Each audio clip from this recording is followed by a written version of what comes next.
Hablar de los delitos de la revolución, de la delincuencia organizada y de la dictadura en Venezuela no es hablar de Venezuela, es hablar de un proceso latinoamericano, de un proceso continental, de un proceso hemisférico y de un proceso que hoy día tiene alcance mundial. Porque a partir del dinero, a partir de la libertad, a partir de la democracia y a partir del sufrimiento de los venezolanos, se ha construido en el mundo una organización delictiva muy grande, muy peligrosa y de alcance mundial. Cuando el año 99 el flamante presidente de Venezuela, Hugo Chávez, se acercó al único dictador que había en las Américas, Fidel Castro, y formaron juntos un proyecto político que se empezó llamando bolivariano y que en verdad solamente era la recreación del castrismo de la década de los 60, se pusieron en marcha varios fenómenos. En la política se puso en marcha el activismo violento que empezó a derrocar gobiernos. Sucedió en la Argentina con De la Rúa, después en el Ecuador, después en Bolivia con Sánchez de Lozada el 2003, después de nuevo en el Ecuador. Hace tiempo que no caían gobiernos. Claro, la década del 90 fue una década tranquila porque el castrismo, la dictadura cubana, no tenía dinero para conspirar ni para llevar adelante procesos subversivos, porque se había caído el muro de Berlín, se había terminado la Unión Soviética y no había subvención. Y la Cuba castrista dictatorial se estaba extinguiendo en su proceso del periodo especial. Pero llegó Chávez y los cubanos castristas hicieron lo que sabían hacer, primero políticamente, subversión.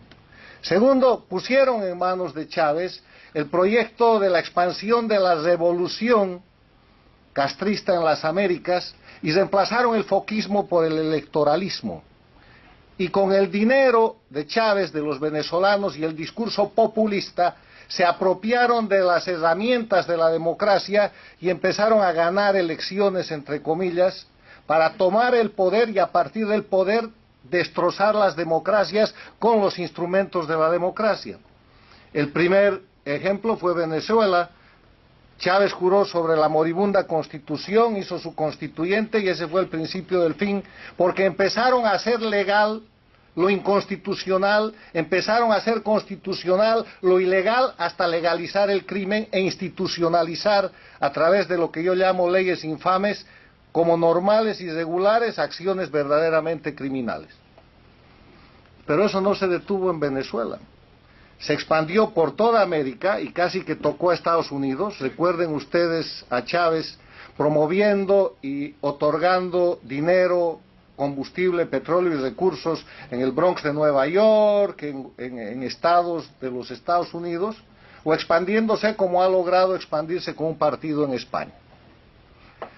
Chávez manejó el dinero venezolano a discreción para crear dos cosas: darle vigor al proyecto criminal político castrista que había fracasado de manera armada con las guerrillas de los 60 y los 70 después de ensangrentar no solamente el continente sino también parte del África, y crear un mecanismo de control del poder al servicio del crimen organizado. Ese es el resultado que tenemos hoy día, del cual se ha librado por mecanismos democráticos la Argentina, del cual ha salido el Brasil al suplantar el gobierno del Foro de Sao Paulo, de Lula y de Rousseff, que está demostrándose su corrupción. El que resistió siempre el Perú, aunque sus dirigentes políticos con la otra mano participaban de la corrupción estándar a través, por ejemplo, del proyecto Odebrecht o de lo que se llama Lavallato, en el que cayeron los países del denominado Petrocaribe y aún se sostienen con el soborno del petróleo que les compra su voto a nivel internacional para sostener la mafia del socialismo del siglo XXI, del castrochavismo en los organismos internacionales, y que acaba de ser derrotada hace unos días con la primera votación histórica en la Organización de Estados Americanos, en cuyo Consejo Permanente la democracia ha derrotado al crimen organizado con el primer voto mayoritario que ha habido en contra de la dictadura de Maduro en Venezuela. Es que el tema es que a partir de esta situación hay dos Américas. una América democrática y una América dictatorial, como yo la he descrito en un libro que ya tiene casi 2 años, pero que mirando la realidad objetiva de los hechos, esto va más allá. Hay una América democrática y una América dictatorial que se ha convertido en América criminal. Porque la dictadura es un concepto político, pero cuando el Estado es tomado por el crimen organizado, entonces eso deja de ser un concepto político para pasar a ser un concepto de amenaza a lo que es la seguridad y la paz internacionales y convertirse en crimen organizado transnacional que no está en el ámbito de la política, sino en el ámbito de aplicación de la Convención de Palermo que tanto se ha comentado. Ustedes conocen que la democracia, como política, tiene como elementos esenciales el respeto a los derechos humanos, la libertad, el Estado de Derecho, la división e independencia de poderes, las elecciones libres y justas y la libre organización política. Hay que aceptar también que en democracia hay corrupción. Hay corrupción donde hay ser humano, pero la democracia permite prevenir, acusar, sancionar y recuperar lo que se ha producido en materia de corrupción. Y si no, miren lo que está pasando en el Perú con presidentes, expresidentes presos, legítimamente perseguidos por casos de corrupción, lo que está pasando en el Brasil con Lula, y compárenlo con lo que está pasando en Venezuela, donde pese a 35 o 50 millones que recibió el dictador, nada vuela, o lo que pasa en el Ecuador, que es un país de este grupo de las dictaduras del crimen organizado, que está tratando de salir, pero que todavía con la otra mano encubre y no termina de incorporarse a la democracia. En cambio, en las dictaduras del crimen organizado, la corrupción es un elemento esencial, porque convierten ese elemento esencial en delitos de acción habitual para hacer leyes infames a través de un poder legislativo controlado, para controlar un poder judicial que produce encubrimiento, impunidad y que termina formando narcoestados. En esa dinámica, hoy día tenemos en América a Cuba, que es el líder de este grupo. Es un líder que ha puesto fuera de su territorio el centro, el hub del manejo, el eje del manejo del crimen organizado, que va del narcotráfico a los delitos que puedan imaginar, incluidos los delitos contra la libertad y la trata de personas que aquí se han comentado. Y ese hub que está ubicado en Venezuela está operado por la dictadura más antigua de las Américas. Es el castrismo el que está detrás de esto y tiene sus satélites en el gobierno del dirigente cocalero que también ha convertido a Bolivia en narcoestado, Evo Morales, y en otro lugar de lavado de dinero y de encubrimiento de una serie de delitos a través de simulaciones empresariales, que es Nicaragua con el dictador Ortega. Y este es un grupo muy poderoso. Ese hub que opera en Venezuela tiene control de estados, tiene poder político, tiene control de la fuerza a través de las policías y fuerzas armadas que subordinan y tiene control del poder judicial. Pero además tiene influencia internacional.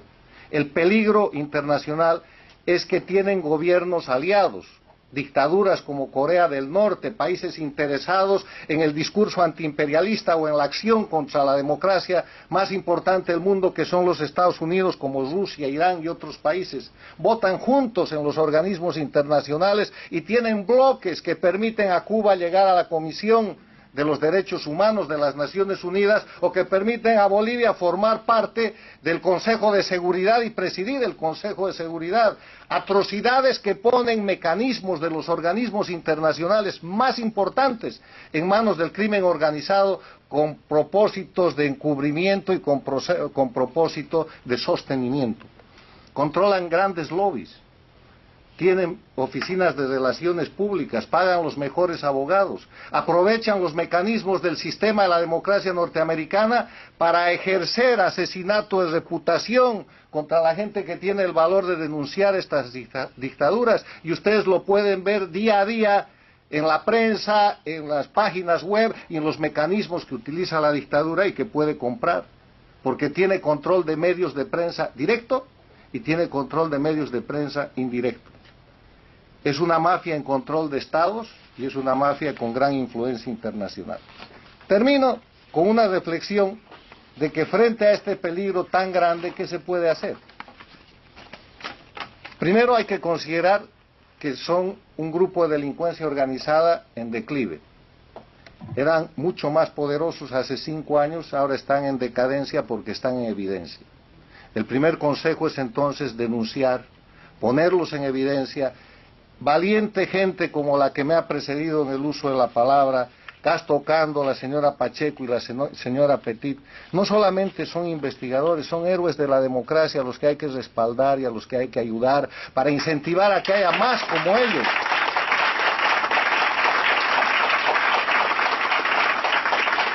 Porque para hacer lo que ellos hacen, no solamente hay que ser experto, no solamente hay que ser estudioso, serio, hay que ser valiente. Porque ellos están arriesgando su profesión, su patrimonio, su vida y la de sus seres queridos porque están enfrentando la organización criminal de la que la historia no tiene precedente en nuestra región. La organización criminal más grande sobre la que no hay precedente en la región ni en el hemisferio. Otra cosa que hay que hacer es algo que se está haciendo pero que hay que profundizar. Y es hacer que los países que han empezado a defender la democracia no lo hagan por una consideración al pueblo venezolano o a las migraciones masivas que se producen o a la crisis humanitaria que hay allá, porque procesos similares se están viviendo de una u otra manera en Bolivia, en Ecuador, en Nicaragua y qué digamos en Cuba. Lo hagan por interés propio. Porque esta organización de crimen organizado es una amenaza para ellos, porque el rato que puedan los desestabilizan, les meten una guerrilla, les ponen un golpe de Estado y los inundan con narcotráfico, porque además estos países de los que estamos hablando, Venezuela es un narcoestado, Bolivia es un narcoestado y el resto de los países son las órbitas que los protegen. Yo termino agradeciendo para dar lugar al debate y diciéndoles que este es el gran desafío para la gente que defiende la democracia. Separar la política del crimen. Los políticos pueden tener errores, pueden cometer delitos, pueden tener, y hay corruptos políticos, hay políticos corruptos, pero eso está muy lejos de lo que es la organización criminal que ha logrado controlar el poder político, que no son políticos, que no son gobernantes, que no pueden ampararse en la soberanía para proteger sus crímenes, que no pueden usar el derecho de haberse apropiado de estados para seguir ejerciendo el crimen y para pedir inmunidades y privilegios. Y esa es la gran tarea. Hay que separar la política del crimen organizado y señalar con claridad que Cuba, Venezuela, Bolivia y Nicaragua y el Ecuador en sospecha, si es que las cosas no son más claras, y Colombia bajo amenaza, están bajo la sombra y control del crimen organizado transnacional. Gracias.